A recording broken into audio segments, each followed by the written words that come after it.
বলিউডের উর্থি র্যাপার গায়ক হানি সিংকে থাপ্পড় মেরেছিলেন বলিউড বাদশা শাহরুখ খান। 2015 সালে এমন সংবাদে রীতিমতো হইচই পড়ে গিয়েছিল মিডিয়ায়। 9 বছর আগের সেই ঘটনা নিয়ে এখনো ধোঁয়াশা কম নেই। তবে দীর্ঘ 9 বছর পর সেই থাপ্পড় কাণ্ড নিয়ে কথা বললেন হানি সিং। জানালেন এটা একেবারেই মিথ্যা এক রটনা।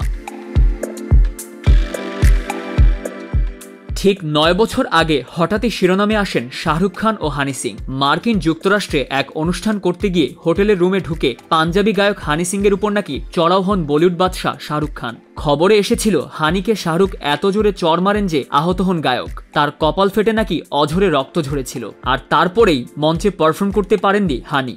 সেই সময় এই ঘটনা নিয়ে আলোচনা হয়েছিল প্রচুর। এবার সেই ঘটনার 9 বছর পর ঠিক কি ঘটেছিল সেদিন তা নিয়ে মুখ খুললেন হানি সিং। প্রকাশ্যে আনলেন রটে যাওয়া ঘটনার সত্যতা।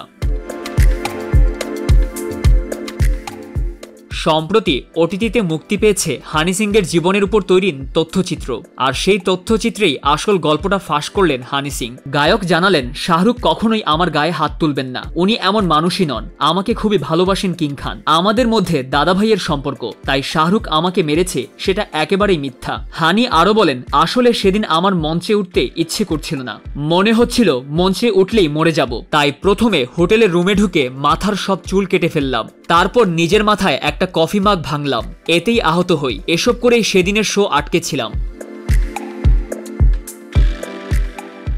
হানি সিং এর এই বক্তব্যকে সমর্থন করেছেন তার বোনও। তিনি জানান, এই ঘটনার পরই মাথায় রক্ত নিয়ে ফোন করে হানি, আমরা তো খুবই ভয় পেয়ে গিয়েছিলাম, এর নেপথ্যে শাহরুখের কোনো দোষ নেই।